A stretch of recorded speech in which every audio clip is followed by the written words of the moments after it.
अस्सलाम वालेकुम दोस्तों, सोच दे सफर ਦੇ ਨਾਲ ਡਾਕਟਰ ਰਫੀਕ ਤੁਹਾਡੀ ਖidmat 'ਚ ਹਾਜ਼ਰ ਹੈ। ਤੇ ਦੋਸਤੋ ਅੱਜ ਮੈਂ ਗੱਲ ਕਰਾਂਗਾ ਕਿ ਅਗਰ ਤੁਹਾਨੂੰ ਵੀ ਨੀਂਦ ਦਾ ਮਸਲਾ ਨਾ, ਤੇ ਜ਼ਰੂਰੀ ਨਹੀਂ ਹੈ ਕਿ ਨੀਂਦ ਜਿਹੜੀ ਹੈ ਉਹ ਕੋਈ ਨਫਸਿਆਤੀ ਵਜ੍ਹਾ ਤੋਂ ਹੋਏ, ਕਿਸੇ ਪਰੇਸ਼ਾਨੀ ਦੀ ਵਜ੍ਹਾ ਤੋਂ ਤੁਹਾਨੂੰ ਨੀਂਦ ਦਾ ਮਸਲਾ ਹੋਏ। ਅਕਸਰ ਨੀਂਦ ਦਾ ਮਸਲਾ ਕੁਝ ਦਿਮਾਗੀ ਕੈਮੀਕਲ ਹੁੰਦੇ ਨੇ ਜਿਹਦੀ ਕਮੀ ਦੀ ਵਜ੍ਹਾ ਤੋਂ ਤੁਹਾਨੂੰ ਨੀਂਦ ਦਾ ਮਸਲਾ ਹੁੰਦਾ, ਕਿਉਂਕਿ ਨੀਂਦ ਦਾ ਜ਼ਿਆਦਾਤਰ ਤਲਕ ਦਿਮਾਗ ਦੇ ਕੈਮੀਕਲਸ ਦੇ ਨਾਲ ਹੈ। ਠੀਕ ਹੈ, ਪਰੇਸ਼ਾਨੀ ਵੀ ਨੀਂਦ ਨੂੰ ਇਫੈਕਟ ਕਰਦੀ, ਲੇਕਿਨ ਜ਼ਿਆਦਾਤਰ ਜਿਹੜਾ ਮਸਲਾ ਹੁੰਦਾ ਨਾ ਨੀਂਦ ਦਾ, ਉਹ ਦਿਮਾਗ ਦੇ ਕੈਮੀਕਲ ਦੀ ਕਮੀ ਹੁੰਦੀ। ਔਰ ਉਹਦੇ ਚ ਸਭ ਤੋਂ ਇੰਪੋਰਟੈਂਟ ਸੌਣ ਵਾਸਤੇ ਇੱਕ ਨਿਊਰੋਕੈਮੀਕਲ ਹੁੰਦਾ ਜਿਸ ਨੂੰ ਅਸੀਂ ਮੈਲਾਟੋਨਿਨ ਕਹਿੰਦੇ ਹਾਂ, ਉਹਦੀ ਕਮੀ ਹੋ ਜਾਂਦੀ। ਔਰ ਉਹਨੂੰ ਬਿਹਤਰ ਕਰਨ ਵਾਸਤੇ ਕਈ ਤਰੀਕੇ ਨੇ, ਲੇਕਿਨ ਅੱਜ ਮੈਂ ਤੁਹਾਨੂੰ ਇੱਕ ਕੁਦਰਤੀ ਤਰੀਕਾ ਦੱਸਣ ਲੱਗਾ ਜਿਹਦੇ ਚ ਅਗਰ ਤੁਸੀਂ ਤਿੰਨ ਚੀਜ਼ਾਂ रूटीन च खाना पीना शुरू कर दो, तीन भी ना हो उन्होंने दो भी शुरू कर दो, तो ਤੁਹਾਡੀ नींद बहुत बेहतर हो सकती है। शर्त है कि ਤੁਹਾਨੂੰ कोई मुसलसल परेशानी ना हो जिहदी वजह तो ਤੁਹਾਡੀ नींद इफेक्ट हो रही। और ਇਹ अगर ਤੁਸੀਂ तीन चीज़ां खाना पीना शुरू कर दोगे तो ਤੁਹਾਡੀ नींद बहुत बेहतर हो सकती है। और ਇਹਦਾ तरीका भी मैं ਤੁਹਾਨੂੰ ਦੱਸ ਦਿੰਦਾ। और ਉਹਦੇ ਚ ਪਹਿਲੀ ਜਿਹੜੀ ਚੀਜ਼ ਹੈ ਨਾ, ਉਹ ਦੁੱਧ ਦਾ ਇਸਤੇਮਾਲ।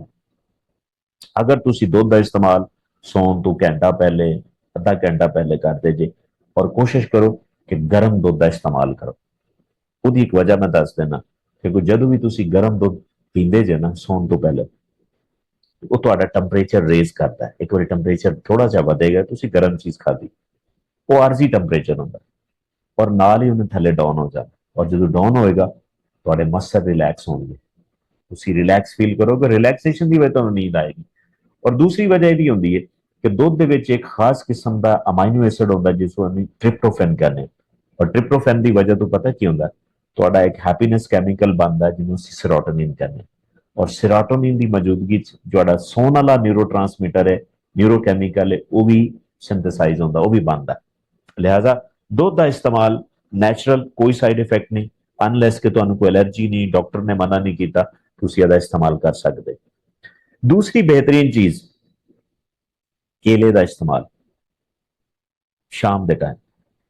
अगर तुम केला खाते जे, केले खास किस्म के मिनरल्स विटामिन होंगे ने, जिस तरह पोटेशियम है, मैग्नीशियम है, ये विटामिन ने और वो मिनरल्स ने जिहदी वजह तो ਤੁਹਾਡਾ ਮੈਲਾਟੋਨਿਨ ਸਿੰਥੇਸਾਈਜ਼ ਹੁੰਦਾ, ਤੁਸੀਂ ਰਿਲੈਕਸ ਫੀਲ ਕਰਦੇ, ਜਿਹਦੀ ਵਜ੍ਹਾ ਤੁਹਾਡੀ ਨੀਂਦ ਬਿਹਤਰ ਹੋ ਸਕਦੀ। ਔਰ ਇਸੇ ਤਰ੍ਹਾਂ ਤੀਸਰੀ ਚੀਜ਼, ਬਦਾਮ ਦਾ ਇਸਤੇਮਾਲ। 6 ਤੋਂ 7 ਬਦਾਮ ਅਗਰ ਤੁਸੀਂ ਰੋਜ਼ ਇਸਤੇਮਾਲ ਕਰਦੇ ਜੇ, ਉਹਦੇ ਚ ਵੀ ਮੈਗਨੀਸ਼ੀਅਮ ਦੀ ਅਮਾਉਂਟ ਜ਼ਿਆਦਾ ਹੁੰਦੀ, ਜਿਹੜਾ ਤੁਹਾਨੂੰ ਰਿਲੈਕਸ ਕਰਦਾ। ਔਰ ਇੱਕ ਆਖਰੀ ਮੈਂ ਤੁਹਾਨੂੰ ਅਗਰ ਟਿਪ ਦੇ ਦਿਆਂ, ਅਗਰ ਤੁਸੀਂ ਇਹ ਤਿੰਨੇ ਚੀਜ਼ਾਂ ਮਿਕਸ ਕਰਕੇ, ਯਾਨੀ ਕਿ ਦੁੱਧ ਦੇ ਵਿੱਚ ਕੇਲਾ ਔਰ ਬਦਾਮ ਮਿਕਸ ਕਰਕੇ ਅਗਰ ਇਸਤੇਮਾਲ ਕਰੋ ਸੌਣ ਤੋਂ ਪਹਿਲੇ, ਇਹ बेहतरीन ड्रिंक भी है और ਤੁਹਾਡੀ नींद भी बेहतर होएगी और नेचुरल तरीके ਨਾਲ होएगी, कोई साइड इफेक्ट नहीं। हाँ, अनलेस कि ਤੁਹਾਨੂੰ डॉक्टर ने कोई चीज मना की थी तो जरूर उदो ਉਹਦੀ एहतियात जरूर करो, लेकिन अपने डॉक्टर नाल डिस्कस कर लो। ये ਤੁਹਾਡੇ ਵਾਸਤੇ बेहतरीन कुदरती चीज़ां ने ਤਿੰਨ ਜਿਹੜੀਆਂ मैं दसियां अपनी नींद बेहतर करने वास्ते। उम्मीद है कि ਤੁਹਾਨੂੰ कॉन्सेप्ट समझ में आया होगा, लेकिन फिर भी ਤੁਹਾਡਾ कोई क्वेश्चन है तो कमेंट सैक्शन जरूर मैंशन करो, इंशाल्लाह मैं जवाब भी देंगे, हो सके तो वीडियो बना देना। जज़ाकल्लाह।